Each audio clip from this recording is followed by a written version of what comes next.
Salut à tous la Team OL ou re-salut à tous la Team OL, Thomas M. Chaud pour OL Fan TV. Je vous l'avais dit, j'allais vous faire une vidéo sur l'équipe d'Hoffenheim que nous allons affronter dans le cadre du 3e match de Ligue des Champions. Nous déplaçons en Allemagne pour valider ou en tout cas essayer de valider une qualification en 8e de finale, parce que si on venait à gagner contre Hoffenheim, on serait quasi assuré d'aller en 8e de finale. Il faudra faire absolument un résultat contre cette équipe allemande qui est une équipe difficile à manier. C'est peut-être une des équipes qui sera le plus compliqué à gérer dans ce groupe. On avait parlé du Shakhtar Donetsk, mais attention à Hoffenheim. Hoffenheim qui fait sa première participation en Ligue des Champions. Ils s'étaient tombés en tour préliminaire la saison dernière contre Liverpool. Et bien cette fois-ci, ils se sont qualifiés. Et je vais vous faire cette petite présentation. Ils sont entraînés par Julian Nagelsmann, pardon si je le prononce mal. C'est un très très jeune entraîneur, il a 31 ans. Il est entraîneur de Leipzig jusqu'à la fin de la saison, parce qu'il a d'ores et déjà signé pour la saison prochaine avec le RB Leipzig. Donc Julian Nagelsmann, il a à cœur de faire une grosse prestation en Ligue des Champions avec son équipe pour sa dernière année en tant qu'entraîneur. Il a eu aussi la perte de beaucoup de joueurs, des joueurs prometteurs qui sont partis comme Gnabry et comme Hout. Gnabry qui est parti au Bayern Munich et qui est surtout titulaire et qui était titulaire lors du récent France-Allemagne, un joueur très talentueux. Il a une tactique en 3-5-2, une défense à 3 avec l'envie surtout de verticaliser, avec au départ un premier relanceur devant la défense et un milieu de terrain entre les lignes adverses pour créer le surnombre. C'est ça sa tactique de base. Hoffenheim peut aussi jouer en 3-1-4-2, une défense à 3, un relanceur, 2 pistons, 2 milieux offensifs et 2 attaquants. Il est aussi capable, Nagelsmann, j'arrive pas à le dire, je crois que j'y arriverai jamais.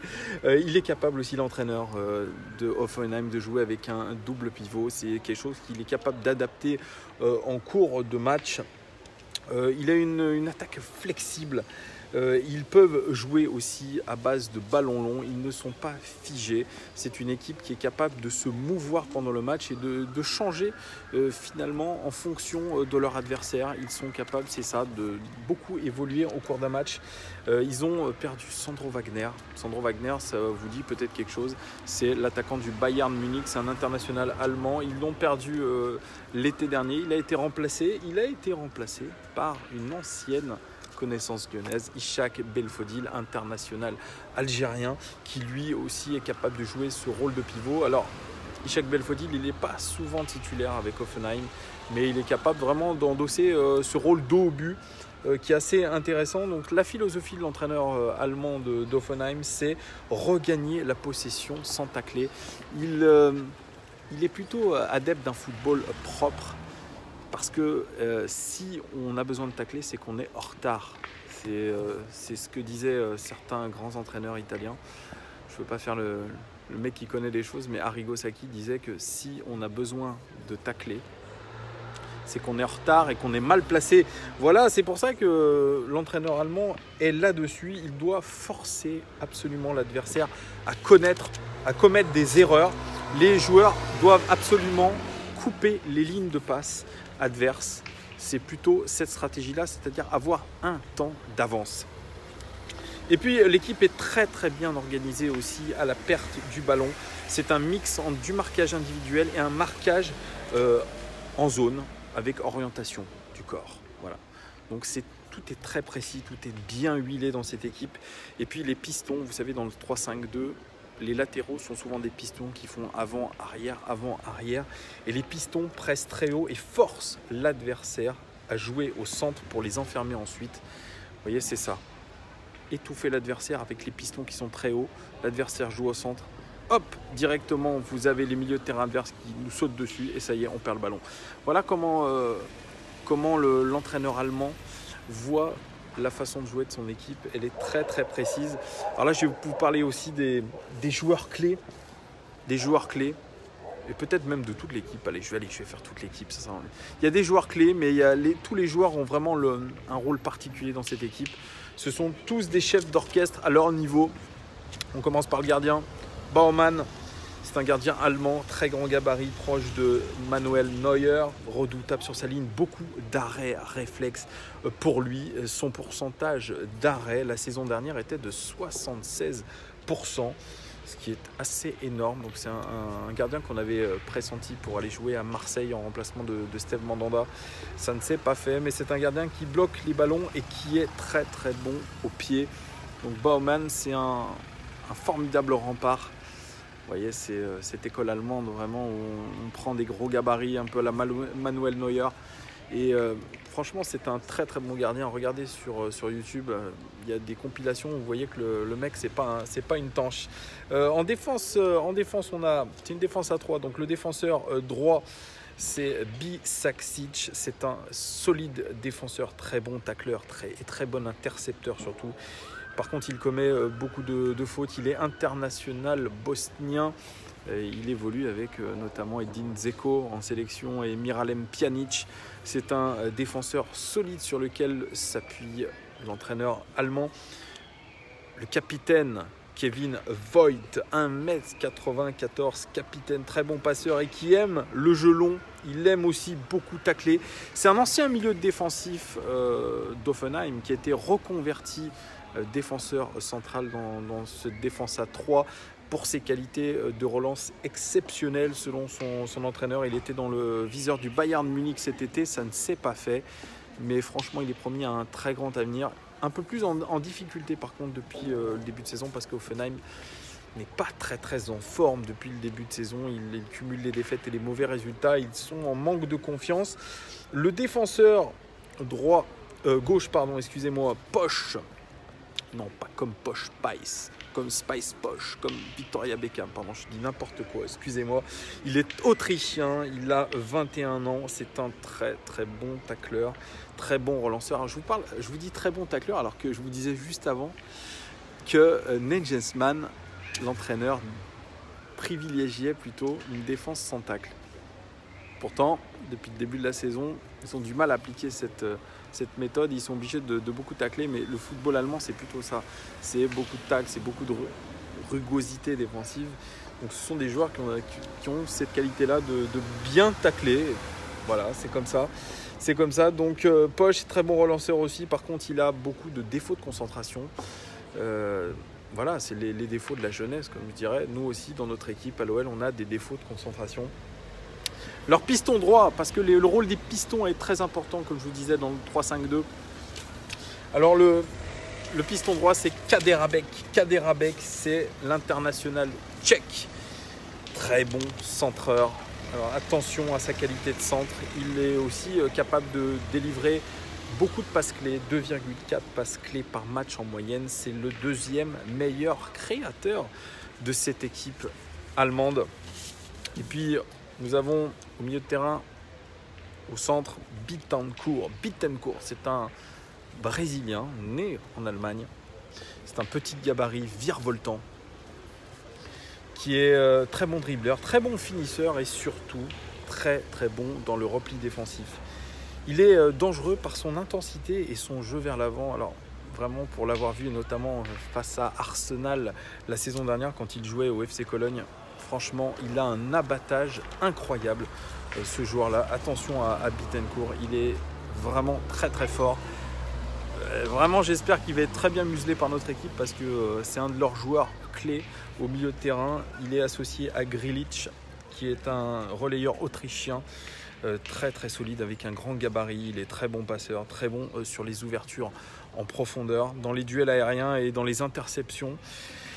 Il aime aussi tirer de loin parce qu'il a une très lourde frappe. C'est la plaque tournante de l'entrejeu du club allemand. Attention à Grealish qui a marqué d'ailleurs contre le Shakhtar Donetsk. Il est capable de se projeter dans la surface de réparation. C'est un très bon joueur. Vraiment la paire au milieu Bittencourt, Grealish, attention. Ça ratisse un nombre de ballons incroyable et puis surtout ça joue très bien.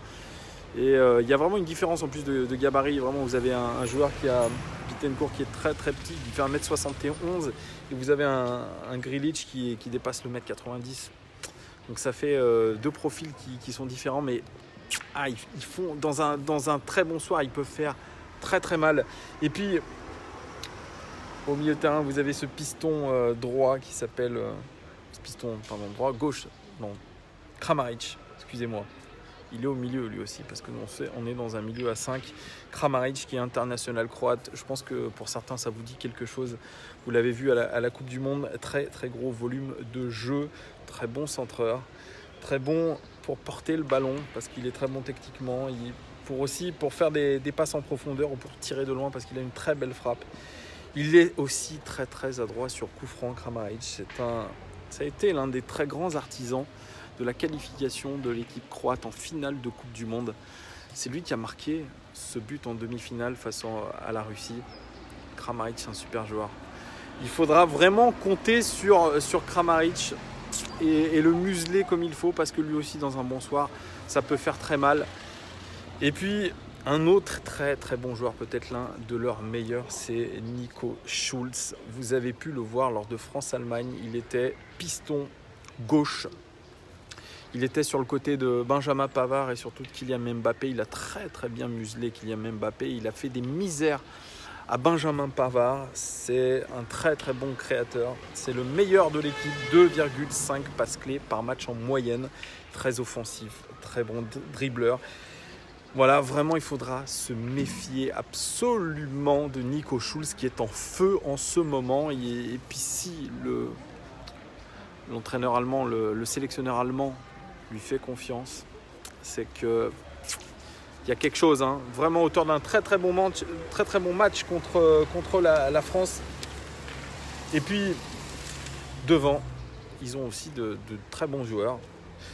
Joelinton, international. Non, pourquoi je dis international? Excusez-moi, brésilien. Pourquoi brésilien serait toujours international? Non, il est brésilien, il jouait au Rapid de Vienne. Il a été transféré cet été. C'est un avant-centre très puissant, très bon créateur, lui aussi très bon dribbleur. Et il participe beaucoup aussi au repli défensif. C'est un joueur très complet. Attention aussi à ses qualités de finition, Joelinton. C'est un joueur d'avenir. Vraiment, j'ai pas honte de le dire. Pour avoir vu pas mal de ses vidéos, ça a l'air d'être quand même une petite pépite, Joelinton. Il est associé souvent à Zalai, international hongrois, qui n'est pas une nation, qui n'est plus une nation majeure du football mondial, mais pourtant Zalai c'est le meilleur buteur du club depuis le début de saison. 3 buts seulement, mais franchement très très bon de la tête, très bon dans la profondeur et très très bon finisseur surtout.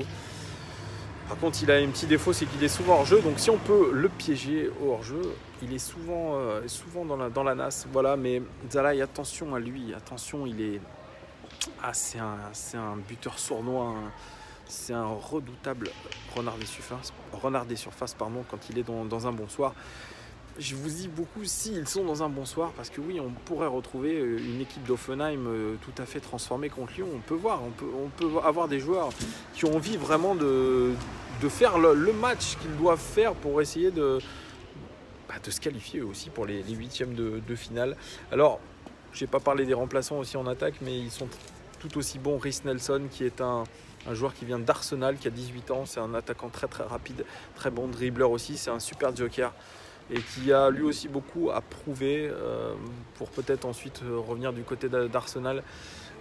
Reiss Nelson, 18 ans, mais attention, il peut faire la différence quand il rentre. On a Ishak Belfodil, je vous l'ai dit, ancien joueur de Lyon qui est passé par beaucoup de clubs. Il a fait notamment l'Inter Milan.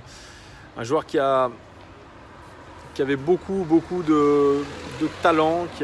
On a mis beaucoup d'espoir en lui, on a cru en lui, mais je crois que c'est un joueur aussi qui s'est perdu et qui n'a pas été capable de supporter le très très haut niveau, mais qui sait, sur un match il peut nous faire mal, surtout que c'est son ancienne équipe. On est son ancienne équipe et je pense qu'il ne nous fera pas de cadeau. Et puis on a sur le banc de touche aussi un joueur qui a été souvent blessé, c'est Demir Bay. C'est Demir Bay qui est un international allemand, on l'oublie.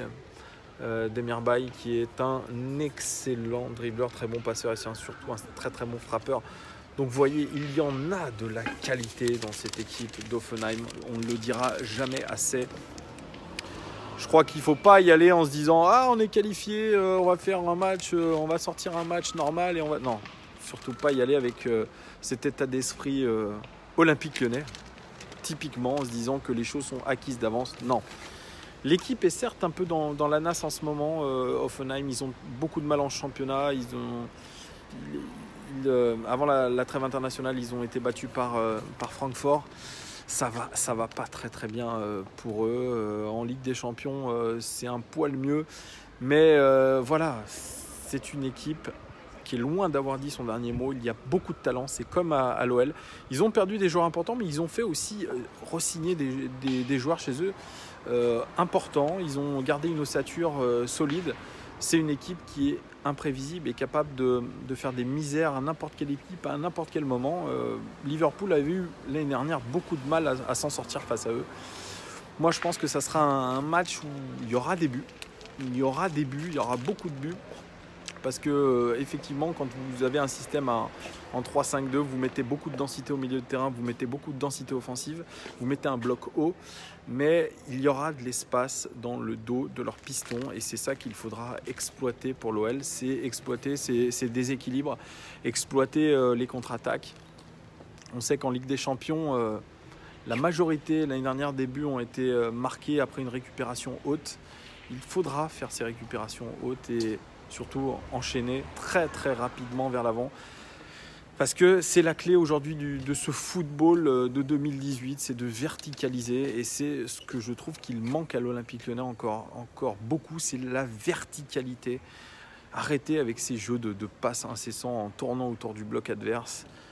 Il faut se trouver des joueurs qui sont capables de se mettre entre les lignes. Memphis Depay en est capable par exemple, ou Samawar aussi. C'est ces joueurs-là qui vont être capables de nous déséquilibrer complètement ce bloc d'Hoffenheim. Il faudra de la créativité, il faudra de l'imagination. Donc voilà, moi je reste confiant quand même, mais attention à cette équipe d'Hoffenheim. J'aurai la chance de me déplacer à Hoffenheim, je vous ferai part de tout ça parce que je vais faire un petit vlog. Je vous mettrai des petites images de ce déplacement en Allemagne qui s'annonce très sympathique et surtout qui va être décisif dans notre possible qualification en 8e de finale de Champions League. Voilà les gones, j'espère que vous avez apprécié cette vidéo. Désolé pour la longueur, désolé un peu si c'était un peu trop lu. Désolé, j'ai essayé de faire du mieux possible. Voilà les gones, dites-moi ce que vous en pensez de ce match à Hoffenheim. Est-ce que vous êtes plutôt rassuré? Est-ce que vous êtes plutôt confiant? Est-ce que vous dites que ça risque d'être très compliqué? Qui vous fait peur dans cette équipe d'Hoffenheim? Qui vous pensez va être un poison pour notre équipe? Dites-le moi en commentaire. En tout cas, je vous remercie toujours pour vos commentaires, vos likes, vos abonnements. Merci beaucoup à vous et je vous dis à très bientôt les gones. Ciao!